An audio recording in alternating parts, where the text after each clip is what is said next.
Public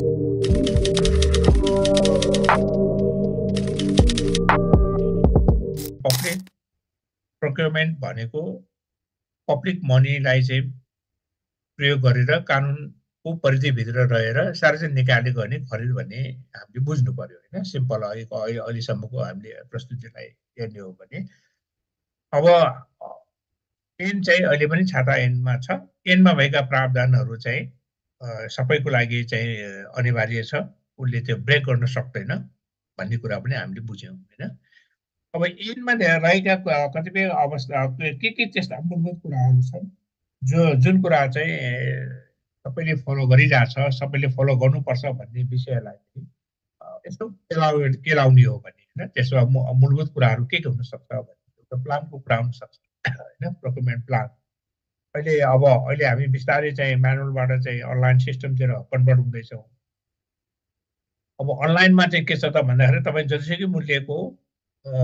procurement चाहिँ अनलाइनबाट म गर्छु भन्यो भने तपाईँले पहिला प्रोक्योरमेन्ट प्लानबाट नै इनिसिएट गर्नुपर्ने हुन्छ खरिद योजना। अब म्यानुअल त तपाईँले बनाएको छैन भन्ने कुरा भोलि मोनिटरिङको पार्टमा हेर्ने कुरा मात्रै भयो होइन, त्यसले तपाईँको प्रोक्योरमेन्टलाई प्रभावित गर्दैन। तर अब अनलाइन सिस्टमबाट जब हामी चाहिँ प्रोक्योरमेन्ट गर्छौँ भने अनलाइन सिस्टममा तपाईँले इनिसिएट नै प्रोक्योरमेन्ट प्लानबाट हुने भएको हुनाले प्रोक्योरमेन्ट प्लान चाहिँ हरेक निकायले चाहिँ सिस्टममा पनि बनाउन जानुपर्ने अवस्था आउँछ होइन। अर्को चाहिँ अब प्रोक्योरमेन्ट युनिटको सेक्सन अथवा डिभिजनको व्यवस्था पनि गरिरहेको छ। अब त्यो भनेको एउटा प्रोक्योरमेन्टको एउटा फोकल पोइन्ट भयो भने त्यसले एउटा डिसिजन मेकर र अर्को चाहिँ तपाईँको सेवा दिने शाखा महाशाखाहरूको बिचमा एउटा कोअर्डिनेसन गर्न सजिलो हुन्छ भन्ने हिसाबले त्यो खालको परिकल्पना ऐनले गरेको हो होइन। त्यसको अर्थ त्यो होइन कि खरिद इकाइ भन्ने बित्तिकै सबै खरिदको काम चाहिँ त्यही इकाइले नै गर्छ भन्ने चाहिँ होइन, त्यो मनसार चाहिँ होइन होइन। त्यसमा विभिन्न शाखा महाशाखाहरूको आफ्नो भूमिका स्ट्रङली हुन्छ। त्यो युनिटले नै सबै डकुमेन्ट्स बनाइदिने, सबै इभ्यालुएसन गर्ने, सबै कुरा भन्नेको होइन। एउटा फोकल पोइन्टको रूपमा कतिपय कुराहरूलाई चाहिँ माग सङ्कलन गर्ने कुराहरू आउला होइन, पब्लिकले सूचनाहरू जारी गर्ने कुराहरू आउला, जानेर चाहिँ तपाईँको अलिकति कोअर्डिनेसन गर्ने भूमिका चाहिँ हुनुपर्छ। त्यो कोअर्डिनेसन गर्ने भूमिकामा चाहिँ एउटा स्थायी चाहिँ इकाइ भएन भने अर्गनाइजेसनभित्र फङ्सनल हुँदैन भन्ने आशयले चाहिँ त्यो खालको कल्पना गरिएको छ होइन। अब फेरि अर्गनाइजेसनहरू पनि कुनै धेरै जनशक्ति भएका हुन्छन्, कुनै जनशक्ति कम भएका हुन्छन् होइन। त्यो हिसाबले आफ्नै हिसाबले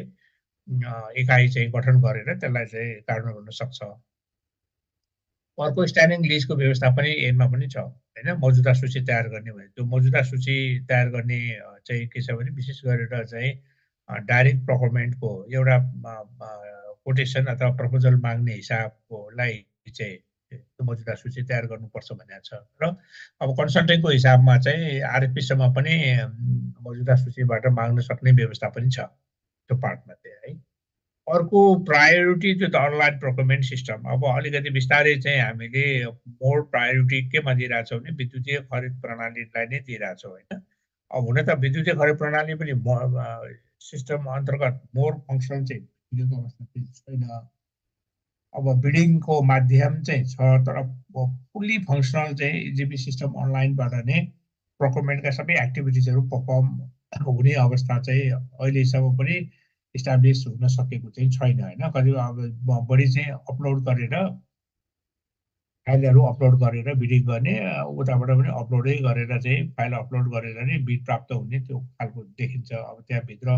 सिस्टमैबाट एनालाइसिस गर्ने, सिस्टमैबाट इभ्यालुएसन गर्ने, सिस्टमैबाट कन्ट्र्याक्ट म्यानेजमेन्टका एक्टिभिटिजहरू पर्फर्म गर्ने, सिस्टमैबाट पेमेन्ट गर्ने,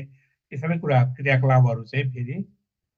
अहिलेको फुल्ली अनलाइन सिस्टममा चाहिँ त्यो फङ्सनल भएको मैले चाहिँ देख्दैन होइन त्यो पार्टमा। अब अर्को चाहिँ भनेको डिफ्रेन्ट प्रोक्योरमेन्ट मेथडहरू है। तपाईँ यो चाहिँ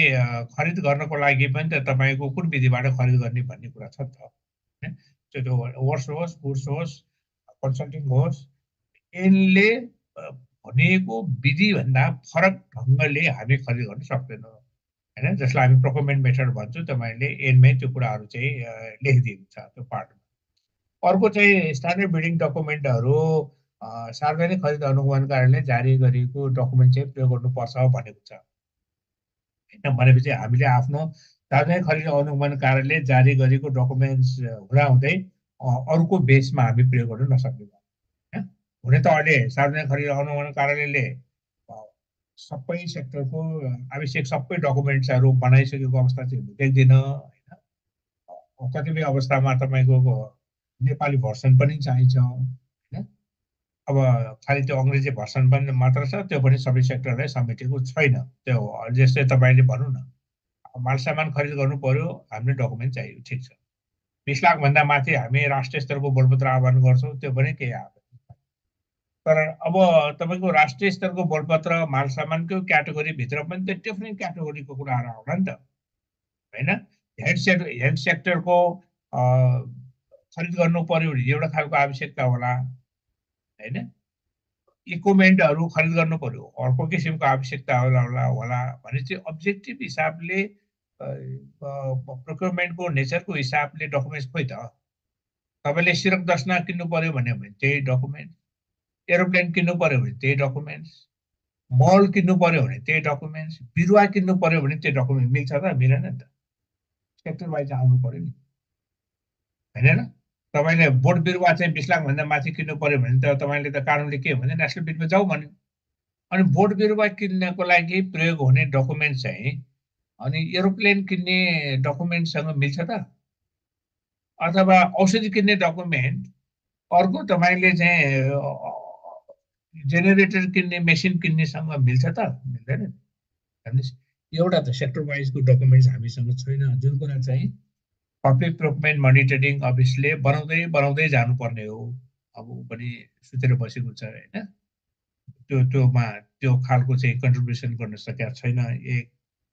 अर्को चाहिँ भ्यालु अफ मनीको हिसाबले पनि होइन 20-22 लाखको हुने बित्तिकै एउटा गाडी किन्नु पर्यो भने पनि तपाईँले नेसनल बिट गर्नुपर्छ अब एउटा गाडी किन्ने भने त एउटा सामान्य कुरा हुने होइन अब त्यसको लागि 110 पेजको डकुमेन्ट किन चाहियो सहजै गर्न सकिन्छ नि भ्यालु अनुसार पनि तपाईँले चाहिँ के हुनसक्छ डकुमेन्ट चाहिँ अब ह्युज क्वान्टिटीको अलि मोर कम्प्लेक्स कुराहरू हो भने अलि मोर क्लसेसहरू राखेर बनाउने अलि सिम्पल खालको कुराहरू छ भने अलि सिम्पल खालको डकुमेन्ट प्रयोग गर्न सक्ने भने बनाउन सकिन्छ त्यो पनि गरेको छैन अर्को कुरा नेपाली भर्सन पनि चाहिन्छ हामीलाई सिलकोटेसनको कुरा होला भोलि 10-12 लाखको चाहिँ तपाईँको खरिद गर्नु पर्यो भने त डाइरेक्ट प्रोक्योरमेन्टको थ्रेसहोल्ड हुँदा माथि जाने बित्तिकै त तपाईँले सिलकोटेसनमा जानु पर्यो होइन 10 लाखभन्दा माथि भने अब 11 लाख 12 लाखको एउटा सानो चाहिँ निर्माण सम्बन्धी चाहिँ तपाईँको सिलकोटेसन निकाल्नु पर्यो भने अब तपाईँको चाहिँ हामीले नेपाली भाषामै पनि त एभाइलेबल भयो भने सजिलो हुन्थ्यो होला नि त बनाउनुलाई पनि सजिलो हुन्थ्यो होला अब नेपाली भाषामा पनि अनुवाद भएको छैन अब त्यहाँ पनि कमी कमजोरी छ तर अब के छ भने अब कानुनले चाहिँ स्ट्यान्डर्ड डकुमेन्ट चाहिँ पिपिएमले जारी गरेको लागि मान्नुपर्छ भने अर्को एनमा भएको व्यवस्था चाहिँ बिट विड्रो र मोडिफिकेसनको प्रावधानहरू पनि छ होइन त्यो चाहिँ अब नेसनल लेभलमा मात्रै छ सिक्युरिटीसनमा छैन सेक्युरिटी बेसेक्युरिटीको कुराहरू पनि एनमै छ होइन कति राख्ने कसरी राख्ने भन्ने विषयहरू पनि एनमै छ त्यस्तै गरेर एनमा चाहिँ यो पब्लिक प्रोक्योरमेन्ट निकायले गरेको डिसिजनप्रति असहमति भयो भने कम्प्लेन गर्ने न्यायिक निकायको रूपमा चाहिँ पिपिआरसीको व्यवस्था पनि गरेका छ होइन त्यसका प्रोसिजरहरू पनि एनमा पनि केही छ नियममा पनि मोर इलाबोरेट गरेको छ त्यस्तै गरेर चाहिँ तपाईँको अर्को भन्ने सेक्टर भनेको एडभान्सको व्यवस्था पनि एनमै लेखिया छ होइन अब एडभान्सको हिसाबमा supplier constructed entrepreneur and service provider भने त्यो हिसाबले चाहिँ कन्सल्टिङ सर्भिसमा चाहिँ एडभान्सको व्यवस्था गरेको छैन र अरू 3वटा सेक्टरमा चाहिँ एडभान्स दिन सकिन्छ भने एनमा लेखिया छ होइन त्यो पार्टमा भ्यारिएसन अर्डरको कुराहरू पनि छ भ्यारिएसन अर्डर सबै निकायलाई चाहिँ यो व्यवस्था चाहिँ लागू नहुन सक्छ त्यो कारणले चाहिँ आफ्नो विनयावलीमा संशोधन गरेर कार्यान्वयन गर्नु पर्यो मूल्य समायोजनको विषय चाहिँ पनि एनमै लेखा छ होइन विशेष गरेर मूल्य समायोजन निर्माणमै हुने हो निर्माणमा चाहिँ तपाईँको 12 महिनाभन्दा माथिको केसमा मात्रै मूल्य समायोजनको व्यवस्था गरेको छ अब डिस्प्युट म्यानेजमेन्ट विवाद भयो भने सेटलमेन्ट गर्ने आधार चाहिँ अहिले कानुनले चाहिँ पहिले 4वटा लेयर थियो, अहिले 2टा लेयर मात्र बनेको छ होइन। या तपाईँले एम्बिकेबल सेटलमेन्ट गर्नुहोस्, त्यो भनेको म्युचुअल अन्डरस्ट्यान्डिङबाट सेटल गर्ने होइन, द्विपक्षीय बसेर। द्विपक्षीय एम्बिकेबल सेटलमेन्ट भएन भने सिधै आर्बिट्रेसन गर्नुपर्छ भनेको छ।